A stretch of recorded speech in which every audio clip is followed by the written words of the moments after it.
Well, it's a sure sign it's holiday season because the Christmas tree stands are popping up all across the Suncoast and the trees are arriving. But not all Christmas tree varieties are created equal. So Alex Barth from Troy's Tropics is here to help us pick the perfect tree. All right, welcome. We know you guys don't have trees, Christmas trees there, but you are a Christmas tree expert. I am the #1 expert in Sarasota. Very good. No, seriously, he really is. And you'll see him right here. So when you start talking about Christmas trees, I know we have 2 varieties behind us, but is it too early to start bringing them in? Because, you know, it's not even Thanksgiving yet. I know. Here's the saying, an early buyer is a happy buyer, especially right now. There is a lack of availability and viable Christmas trees. So the earlier you buy, the better. The key is water. You can buy as early as you want. As long as you get it to the house and get it watered, it'll be fine through January. Oh, Wow. really? Yeah. All right. All right, well, you mentioned water. How much water and how little? Because, you know, I like to kill things. Right. So another saying, a happy tree is a healthy tree. So water is important in the stand. You never want to let it go below that fresh cut. So when you get the tree, you get it home, make that fresh cut, immediately submerge it in water, and the tree should do fine. Now, if air conditioning vents are around and you're getting direct air, spritz the tree. Just use a hairspray bottle, empty, no hairspray in it, and just spray water on the actual needles, and it'll be fine. Okay, Oh, wow. Now let's switch gears a little. There are varieties, and you brought 2 behind us. Tell us first about the Noble. Correct. Yeah, right now we really, the availability is limited. So right here we have the Noble. The Noble fir, if you look at it like this, the Fraser firs are the Hondas, reliable. Noble firs are like the Cadillac of Christmas trees. Oh. Great needle retention, very cool characteristics. They live a long time. This tree, for instance, takes 9 to 10 years to get 6 feet tall.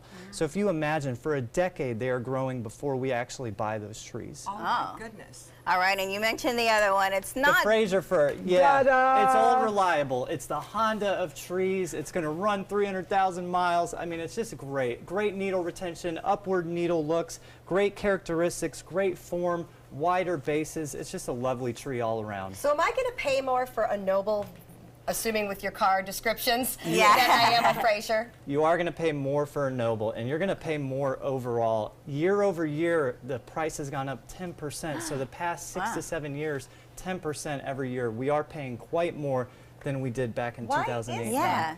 So in the early 2000s, okay, they grew a massive amount of Christmas trees. Then the recession happened. So remember, 8 to 9 years is what it takes. For a tree to be So mature. the Okay. cost went down because the overabundance of trees on the market, and it took farmers out of business because of just a saturation of Christmas trees everywhere. Now we're back to a scarcity of trees. Oh, wow. Oh, where do these come from? So mainly the firs come from the North Carolina area, the Appalachian Mountains, but they do grow them out in Oregon. They're viable out there, so mainly Appalachian Mountain region and Oregon. So these trees are already here. I don't ever They're on their buy way, if early, not here. but they're already here. They're already cut. They are already cut, yeah. You'd be surprised how long they last. So they're filtering in now. I actually took a survey on the availability of them last week, and just the past few days they've started to filter in. I called a couple places, and you almost like to get the size I wanted. They're like, oh, we already had pre-orders for them. We don't have any more. Oh, So, no. yeah, I was trying to get a 15-foot tree, and I was literally told that those orders went out months ago. So I need to go either buy a fake one or just let that Oh, go. I want to see you with that on the top of your car. All right, well, Alex, you were telling me earlier about the water, but now I hear people doing all kinds of crazy things, like putting aspirin, Sprite, sugar, all kinds of things in the water. Yeah. Can you do all those things? There's been many studies done. The easiest way is just use water. Sprite is not effective. Aspirin is not effective. So good old reliable water is the best way to get that moisture up into the tree.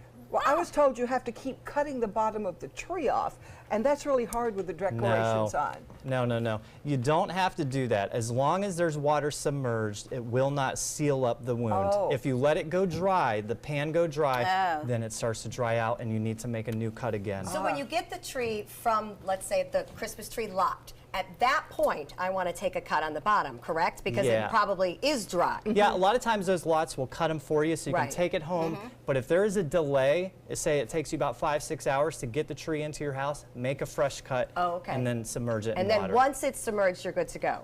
You're good to go. Okay. Yep. That sounds good. Well, I have a reason you should never put Sprite in it, because I did that a couple of years ago, and the tree got knocked over by children and pets. And let me tell you, Sprite with tree sap in your carpet, that was a Brutal. hot mess. So I recommend work out water. well That for you. did not work well at all. In fact, that was a new carpet. What about other things? 'Cause I've even heard people say they put hairspray.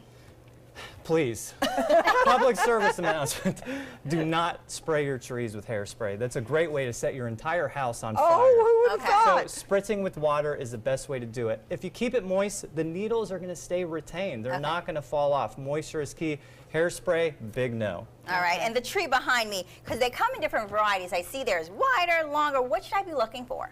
So what you want to look for is good needle retention, and you want to look for a heavy tree. A heavy tree is a happy tree. If the tree seems light compared to others, it's a dying tree. Oh. So nice characteristics of branching. You know, what you see is what you get, but the main thing, you want to be concerned with weight. Make sure it's a heavier tree. It means it's alive, it's vibrant, it's healthy. And where did these trees come from? So these trees actually came from, there's two local buyers, okay? One is in Venice, and then the other one's on Bee Ridge and Beneva. Great guy, his name is Mark. Fantastic local buyer of trees. All right, and when can we go out and buy them? You go now, go today. Go It's a race.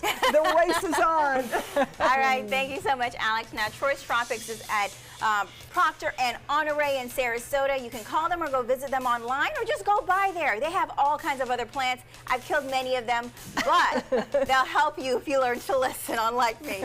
Next, we're going to look back at a rock legend on his birthday. We'll be back.